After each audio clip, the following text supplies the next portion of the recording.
The Okafor family had known only hunger and struggle. Their house, a tired two-room apartment on Otuoke Street, was the kind that smelled of kerosene, wet clothes, and old dreams. Papa Okafor was a retired civil servant whose pension barely bought garri. Mama Ifeoma sold pap by the roadside. Every morning she prayed, "God remember us, even if na small breakthrough, abeg." Then, one Friday evening, their second son, Emeka, returned from Lagos, wearing shiny sneakers, dark shades, and a smile that could blind poverty itself. He dropped a black nylon bag on a table. When Mama Ifeoma opened it, she froze. Bundles of 1,000 naira notes. New, neat, too much to count. "Mama, Papa, our suffering don't end," Emeka announced proudly. For the first time in years, laughter filled their house. No one asked where the money came from. They just thanked God and danced till night fell. In the weeks that followed, Emeka became the pride of the family. He sent money almost every week. He replaced their zinc roof, bought Mama Ifeoma a freezer, and gave Papa a new phone. A smartphone, not the small button one. Neighbors began to whisper, "That Okafor boy dey do yahoo. Abeg, leave him jare. Maybe God just bless him." When Mama heard people talk, she'd smile proudly and say, "My son is a businessman, hardworking and smart. Grace dey follow him." At night, the whole family would sit in the living room, counting money and dreaming of better things, except one person, Ifeanyi, Emeka's younger brother. He smiled on the outside, but inside, suspicion was growing like weeds in his heart. Ifeanyi had always admired Emeka, but lately, things didn't add up. He noticed his brother didn't have a clear story about what business he was doing.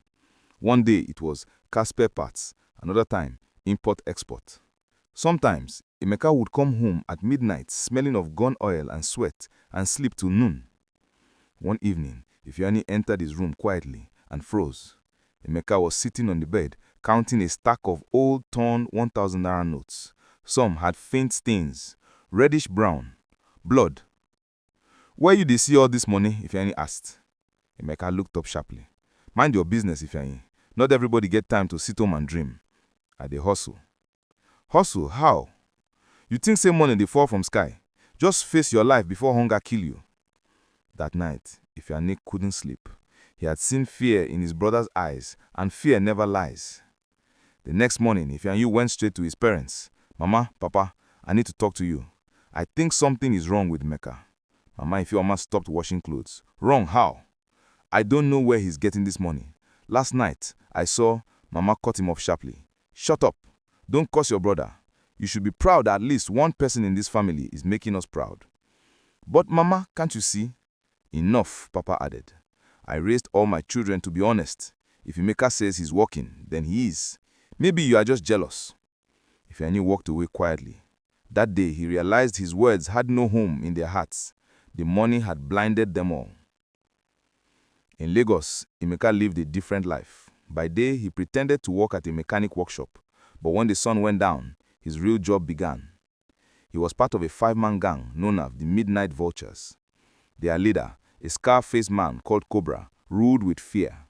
They robbed cars, attacked buses, and ambushed travelers on lonely highways. Emeka was their youngest, but also the boldest. He carried a locally made pistol and never hesitated to pull the trigger. Every night before a robbery, he whispered to himself, "Now for Mama and Papa I dey do this. When we make 'em, I go stop." But the night never stopped, and greed never rests. One rainy night, everything changed. The gang blocked a night bus on the Sagamu Road. A young woman begged for her life, clutching a Bible. "Please, I have children at home." Cobra shouted, "Waste her!" Emeka's hands trembled. He fired, once. The bus fell silent. Only the rain spoke, washing blood from the tarred road. That night, Emeka couldn't eat, couldn't sleep. He dreamed of the woman's eyes staring at him, full of pain. The next morning, he vomited, but the gang leader only laughed. "Once blood don't touch your hand, you know if you wash them away, young chief." Emeka just stared at his trembling hands. For the first time, he hated himself. At home, Mama Ifeoma was organizing a Thanksgiving in church. "Our son has changed our story. God has used him for this family," she told the pastor. "They want new lace. They danced in front of the congregation. Emeka came home that weekend, forced a smile and dropped another envelope of cash on the altar. Everyone shouted, "Hallelujah!" Only Ifeanyi stood at the back, watching. When the pastor shouted, "May God bless your hustle," Ifeanyi muttered, "If only you know what kind of hustle it is." One afternoon, Mr. Chike came by. "I hear say Emeka dey make big money in Lagos, but the way those boys spend, it is suspicious." Mama Ifeoma laughed it off. "My son is not like others. He's a child of brace." But later that night, Ifeanyi overheard Mama whispering to Papa, "But truly, I never see the business wey Emeka dey do. I hope say not be bad thing." Papa sighed. "You two worry too much. The boy is blessed. Let him enjoy his blessing."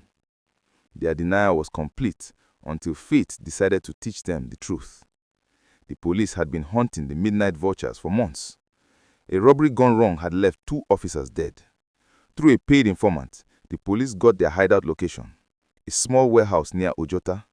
That night, the gang planned another heist. Emeka didn't know the police were waiting. As soon as they stopped a black Prado on the highway, floodlights flashed. "Police, drop your weapons!" Gunshots tore through the night. 2 gang members fell. Cobra was shot in the chest. Emeka ran, bullets chasing him, until one struck his leg. He fell, screaming, as officers surrounded him. By morning, the story was everywhere. Popular armed robber caught in Lagos, one identified as Emeka Okafor of Otoke Street. The headline spread faster than Harmattan fire. Neighbors gathered outside the Okafor house. Some pitied them, others whispered. Mama Ifeoma fainted. Papa Okafor sat in silence staring at the newspaper. Ifeanyi read the headline slowly, tears burning his eyes. He had been right all along, but it didn't feel like victory. It felt like grief. They traveled to Lagos that week to see him. When they reached the prison, Emeka looked nothing like the golden boy they once celebrated. His hair was rough, his eyes hollow. "Mama," he whispered behind the iron bars. Mama Ifeoma sobbed uncontrollably. "My son, tell me it's not true." Emeka's lips quivered. "I just wanted to make you proud. I didn't mean to. It was supposed to be temporary." Papa turned away, tears in his eyes. "You have brought shame to our family."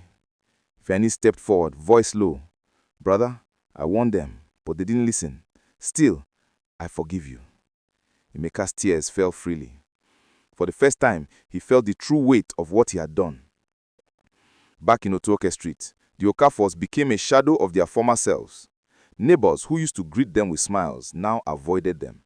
Mama stopped attending church. Papa rarely left the house. The freezer broke. The generator rusted. Money had gone. Pride had gone. Only shame remained. At night, Mama cried silently, whispering, "If only I asked questions. If only I wasn't blinded by money." In prison, Emeka changed. He started reading the Bible, helping other inmates to learn to read and write.